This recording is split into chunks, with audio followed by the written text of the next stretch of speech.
तो अगर हम बात करें तो सबसे पहले हमें स्टेजेस को समझना पड़ेगा। मैंने ये देखा है बच्चों के प्रश्नों से कि उन्हें बहुत बार ये पता नहीं होता है कि हमें कैसे अपने सिस्टम पर अटैक करना है। बहुत इंपॉर्टेंट सेगमेंट है। हमारे पास जो यूपीएससी है वो 3 चरणों में, प्री, मेंस और इंटरव्यू। तो बच्चे को लगता है कि शायद हमें एक साथ सबकी तैयारी कर लेनी चाहिए, या हमें शायद प्री पे पहले फोकस करना चाहिए। बहुत से बच्चे कहते हैं कि सर पहले प्री कर लें, फिर तो जब मेंस हो, जब हम निकल जाएंगे तब हम मेंस में जाएंगे, राइट, और फिर हम इंटरव्यू की देखेंगे। यूपीएससी में थोड़ा सा सिस्टम अलग तरीके से होता है। अगर आपको सही तरीके से तैयार करना है तो ये तीनों स्टेजेस को समझना पड़ेगा। जैसे अगर हम बात करें तो जो प्री एग्जाम है वो क्वालिफाइंग नेचर का है, ठीक है, ये क्वालिफाइंग नेचर का है, यानी इसमें आपको मार्क्स जो मिलते हैं वो आपके फाइनल लिस्ट में जोड़े नहीं जाते हैं।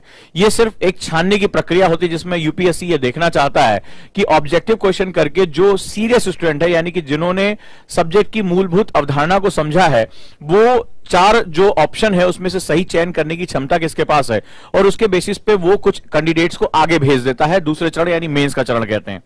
एक्चुअली जो मेंस का चरण होता है 1750 मार्क्स का, ये बहुत ही इंपॉर्टेंट होता है और ये रिटन होता है, जहां पर यूपीएससी आपकी नॉलेज के साथ साथ आपकी प्रेजेंटेशन, यानी अपने आप को अभिव्यक्त शब्दों के माध्यम से अभिव्यक्त करने, दबाव में प्रश्नों को करने, डिफरेंट प्रकार के जो सेगमेंट्स हैं उनको जोड़ने की क्षमता, एनालिसिस करने की क्षमता, सिंथेसिस करने की क्षमता, यानी संश्लेषण और विश्लेषण करने की क्षमता, इन सभी को वो बहुत अच्छी तरीके से जज करता है।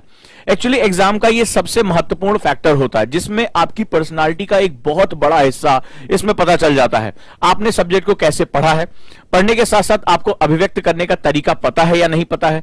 तीसरा सबसे बड़ी बात, क्या आप अंतर विषयक यानी इंटरडिसिप्लिनरी अप्रोच के साथ पढ़ाई कर सकते हैं कि नहीं कर सकते। आप डिफरेंट सब्जेक्ट को जोड़कर आप कंक्लूड कर सकते हैं कि नहीं कर सकते।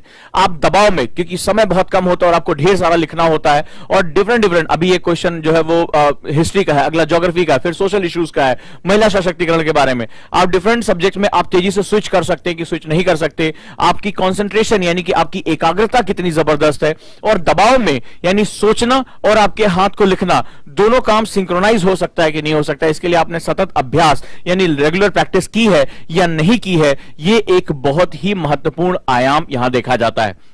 और ये जो चरण होता है, ये चरण यूपीएससी में सफलता का सबसे महत्वपूर्ण जो है आयाम होता है। मैंने कई बार देखा है कि कई स्टूडेंट जो होते हैं वो इंटरव्यू में कम मार्क्स मिलते हैं, लेकिन उनके मेंस के मार्क्स अच्छे होने की वजह से उनका फाइनल जो है लिस्ट में सिलेक्शन हो जाता है।